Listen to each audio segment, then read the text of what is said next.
Hai guys, kamu pernah nggak ngerasain notifikasi gaji muncul di HP-mu, tapi kamu nggak senang? Kenapa nggak senang? Karena gaji itu bukan milikmu, padahal kamu yang bekerja keras, tapi gaji itu bukan milikmu. Dan sekarang kita bakal bahas ketika hasil kerja bukan untuk kita sendiri. Yuk guys!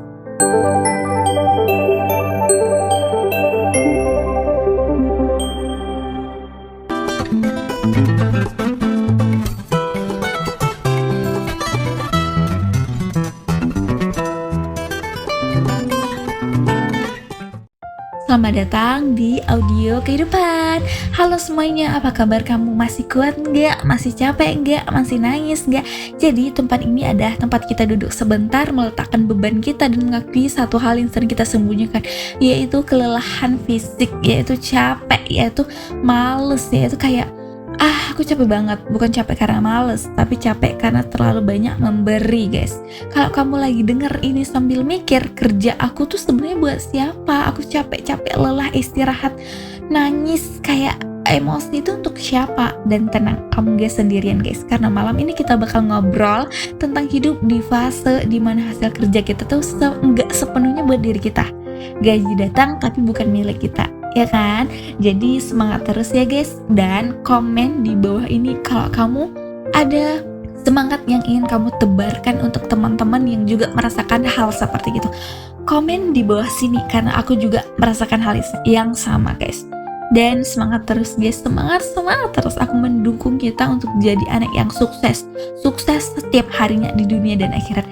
Ada momen aneh guys yang mungkin pernah kamu rasakan. Gaji masuk, notifikasi muncul, tapi rasanya bukan senang, malah sedih, malah kalah.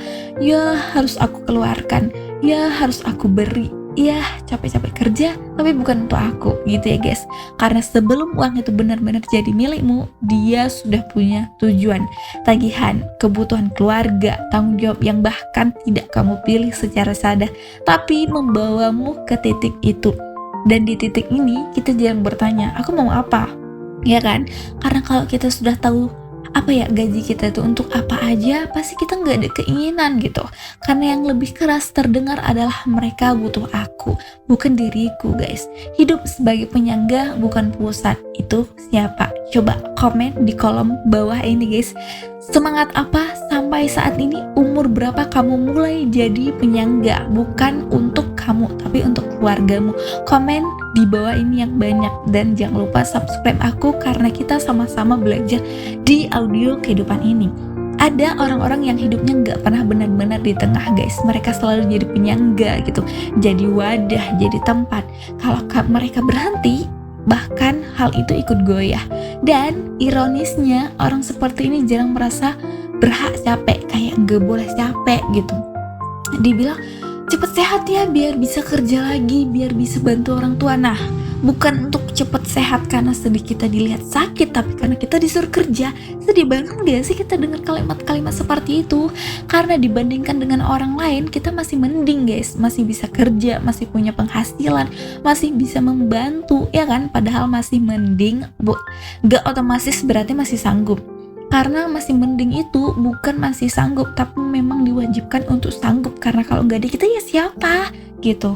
Ketika pengorbanan jadi identitas guys, kita manusia harus mengorbankan, tapi kayak suatu keharusan. Makanya itu dikatakan dengan identitas kita gitu. Pelan-pelan pengorbanan berubah jadi identitas kan. Kita dikenal sebagai yang paling bisa diandalkan, yang paling nggak bisa nolak, nggak bisa bilang tidak, paling kuat gitu guys. Kayak nggak boleh nangis, nggak boleh capek, nggak boleh makan, nggak boleh istirahat. Itu guys, itu tuh kayak apa ya, tulang punggung gitu ya. Tulang punggung berat banget guys, apalagi anak muda disuruh jadi tulang punggung.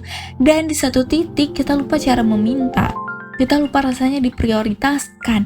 Karena sejak lama kita membiasakan diri jadi orang terakhir.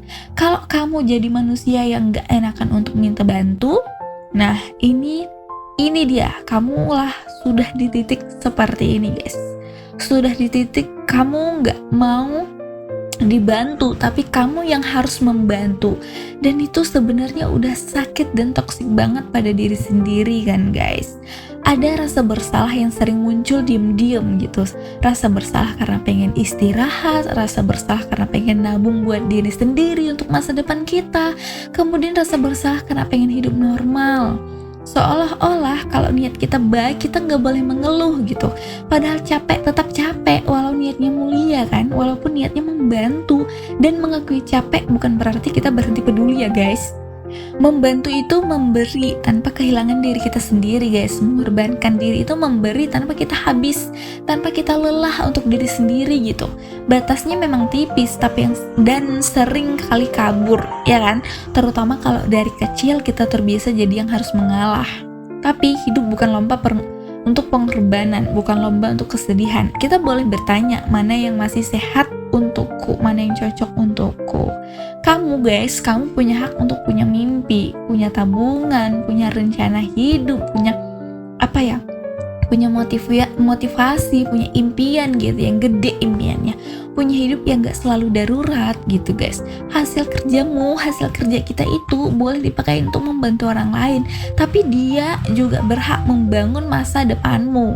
Dari apa ya? Dari hasil itu guys. Karena kalau kamu runtuh, siapa yang akan menyangga? Gak ada kan guys. Dan pelan-pelan mari kita memilih hidup untuk diri kita sendiri. Aku tahu capek, aku tahu kalau itu sedih. Kalau hari ini kamu sadar bahwa hidupmu terlalu lama dibanding untuk orang lain, itu bukan terlambat, itu sadar, dan itu kesadaran itu penting guys. Kamu gak egois, kamu mulai menyisihkan sedikit untuk dirimu sendiri. Kamu gak durhaka guys, kalau kamu mulai pasang batasan. Kalau kamu sedang belajar jadi adil guys. Jadi mulai dari sekarang harus prioritaskan kehidupan kita dulu ya guys, baru orang lain. Dan untuk kamu yang bekerja nggak hanya untuk dirimu sendiri, tapi bekerjalah dengan ikhlas, bekerjalah dengan santai juga, jangan terburu-buru lihat kiri kanan terlambat, tapi bekerjalah dengan tulus dari hati dan selalu peluk dirimu, selalu bilang terima kasih untuk dirimu, dan semangat terus. Aku doakan kamu bakal sukses guys, dan kita sama-sama belajar, kita sama-sama pegang erat tubuh kita ini untuk terus ikhlas walaupun harus gitu, walaupun sedih, tapi kayak kita harus bikin kita untuk menikmati hidup yang satu kali ini juga kan guys. Dan terima kasih sudah mengeklik audio kehidupan kali ini. Kita duduk bareng untuk mendengarkan isi hati kita sendiri, dan semoga setelah kamu nonton ini kamu pelan-pelan berani hidup untuk dirimu juga guys. Dan sampai jumpa di audio kehidupan berikutnya. Jangan lupa apa guys? Jangan lupa mencintai dirimu.